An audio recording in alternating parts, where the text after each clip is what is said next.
अब इसका उल्टा कर लो, आपका सिर दक्षिण में कर दो, ठीक है?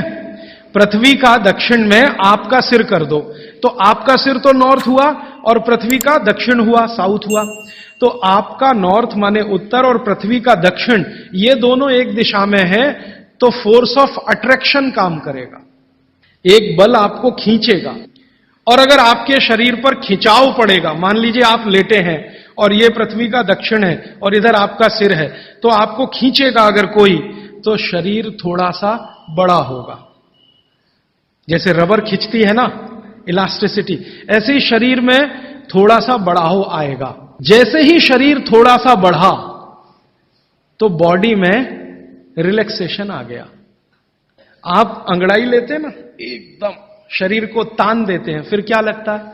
बहुत अच्छा लगता है, क्योंकि शरीर को ताना तो उसके बाद शरीर में थोड़ा बढ़ाव आया, आप बहुत रिलैक्स फील करेंगे। तो इसलिए भागवत जी ने कहा कि दक्षिण में सिर करेंगे तो शरीर पर फोर्स ऑफ अट्रैक्शन है, उत्तर में सिर करेंगे तो फोर्स ऑफ रिपल्शन है। फोर्स ऑफ रिपल्शन में शरीर पर दबाव पड़ता है, फोर्स ऑफ अट्रैक्शन में खिंचाव पड़ता है। खिंचाव और दबाव एक दूसरे के विपरीत हैं। दबाव से शरीर में संकुचन आएगा तो खिंचाव से शरीर में थोड़ा सा फैलाव आएगा। तो फैलाव है तो आप सुखी नींद लेंगे और उस पर दबाव है तो नींद नहीं है। इसलिए उन्होंने बहुत बेहतरीन विश्लेषण दिया है। यह विश्लेषण मैं मानता हूं जिंदगी के सारे मानसिक रोगों को खत्म करने का अकेला है सूत्र। नींद अच्छी अगर ले रहे हैं आप तो समझ लीजिए दुनिया में बहुत सारी चीजें आपके शरीर से बाहर। भोजन अच्छा है, नींद अच्छी है, और क्या चाहिए? तो आप नींद अच्छी लें, ब्रेन हमेशा आपका फोर्स ऑफ अट्रैक्शन पे रहे, इसके लिए दक्षिण में सिर करके सोना बहुत अच्छा, और नहीं तो पूर्व में करना। अब पूर्व क्या है? पूर्व के बारे में पृथ्वी पर रिसर्च करने वाले सब वैज्ञानिकों का कहना है कि पूर्व न्यूट्रल है। पूर्व जो है ना, न्यूट्रल है, ना तो वहां फोर्स ऑफ अट्रैक्शन है ज्यादा, ना फोर्स ऑफ रिपल्शन है, और अगर है भी तो दोनों एक दूसरे को बैलेंस किए हुए हैं। इसलिए पूर्व में सिर करके सोएंगे तो न्यूट्रल आप भी रहेंगे, तो आसानी से नींद आएगी और अच्छी नींद आएगी। पश्चिम का आप पूछेंगे जी, पश्चिम के लिए अभी रिसर्च होना बाकी है।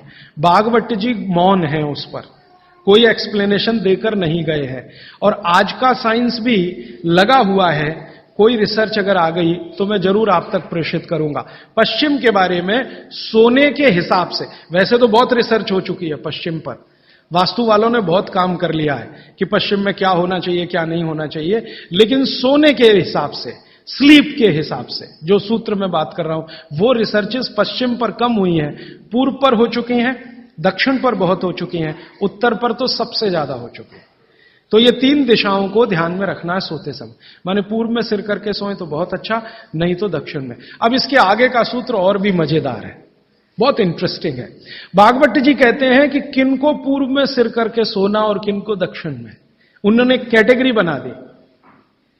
तो वो कहते हैं जो साधु हैं, जो सन्यासी हैं, जो ब्रह्मचर्य का पालन कर रहे हैं, जो गृहस्थ जीवन नहीं जी रहे हैं, जो दुनिया की मोह माया से दूर हैं, इन सबको पूर्व में ही सिर करना हमेशा। और जो दुनिया चला रहे हैं, घर चला रहे हैं, गृहस्थी चला रहे हैं, परिवार चला रहे हैं, पत्नी के साथ रह रहे हैं, बच्चों के साथ, उनको दक्षिण में ही सिर करना। अब यहां बिल्कुल क्लियर हो गया, अब कोई कंफ्यूजन नहीं रहना चाहिए। आप जितने लोग हैं सब अपना परिवार चलाने वाले, घर गृहस्थी चलाने वाले, दुनिया चलाने वाले लोग हैं, तो आप तो आज ही अपने बेड की पोजीशन बदलो। दक्षिण में सबके सिर होने चाहिए बेड के। और मेरे जैसे लोग जो शादी नहीं करते, ब्रह्मचारी हैं वगैरह वगैरह, इनको पूर्व में ही सोना। साधु जी, साध्वी जी जो भी हैं, जिनको अपने जीवन में नैष्ठिक ब्रह्मचर्य का पालन करना है, साधु महात्मा संत, इनको पूर्व में ही सोना है सिर रख के। और आप जैसे लोग जिनको घर गृहस्थी चलानी है, दक्षिण। अब यहां कोई कंफ्यूजन की गुंजाइश नहीं है, आप अपना याद रखो, मैं मेरा याद रखता हूं। अच्छा, आज के लिए इतने ही सूत्र। अब आप सवाल पूछ सकते हैं। साउथ डायरेक्शन में फोर्स ऑफ अट्रैक्शन है, कहा आपने, सिर के लिए? हाँ, हाँ। तो शरीर की खिंचाई होती है, तो क्या जिन बच्चों की हाइट कम है उनको कंपलसरी हम साउथ फेसिंग जरूर सुलाइए, ताकि उनकी हाइट बढ़े? जरूर सुलाइए। जिन बच्चों की लंबाई आपको कम लग रही है, आप हमेशा उनका सिर दक्षिण में रख के सुलाइए।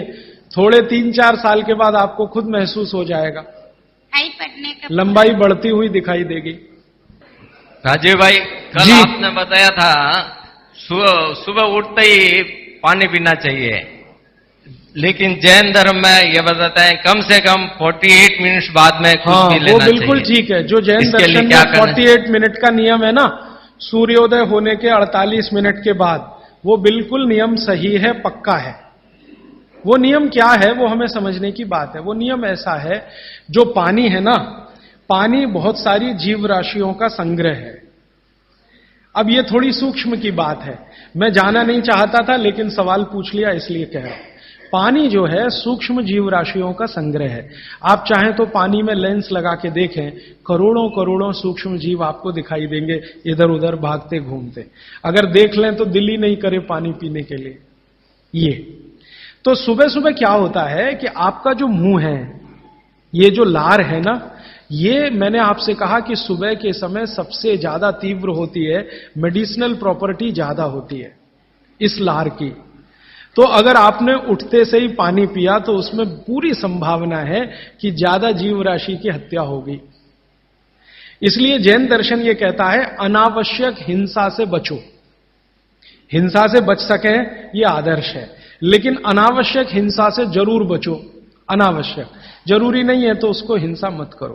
तो अनावश्यक हिंसा से बचने के लिए जैन शास्त्रों ने, जैन आचार्यों ने ये कह दिया जी 48 मिनट के बाद पियो। ये 48 मिनट में क्या हो जाता है, 48 मिनट में आपके मुंह की जो लार है ना, इसकी जो क्षारीयता है ये कम हो जाती है, बहुत कम हो जाती है, बहुत तेजी से कम होती है। और इसकी क्षारीयता कम हुई, एल्केलिनिटी जिसको आप कहेंगे अंग्रेजी में, तो जीव राशि के मरने की संभावना उतनी कम हो जाती है। तो फालतू हिंसा से बचने के लिए जैन दर्शन ने यह कहा कि नवकार्षियों एक शब्द इस्तेमाल करते हैं ना, हाँ, तो ये उसके साथ उन्होंने जोड़ा। वो 48 मिनट का कैलकुलेशन बागभट्ट जी का भी है। वो ये कहते हैं कि सुबह उठते ही 48 मिनट तक अगर आप इंतजार करते हैं तो मुंह की जो लार है इसकी क्षारीयता कम होना शुरू होती है। तो उठते ही पानी पीने में अगर आप जैन दर्शन पालन करते हैं तो 48 मिनट ध्यान रखो, और अगर आप जैन दर्शन पालन नहीं कर रहे हैं तो आपके लिए शायद हिंसा का उतना महत्व नहीं है, लेकिन करें तो आपके लिए भी अच्छा है। तो आप बोलेंगे जी 48 मिनट तक क्या करें, बैठे रहे? तो भगवान का नाम ले लो, आप ईश्वर का जाप कर लो, मंत्र का जाप कर लो, कुछ कर लो, और फिर पानी पियो, फिर उसके बाद आपकी दिनचर्या शुरू करो। ये बीच का रास्ता मैंने बताया।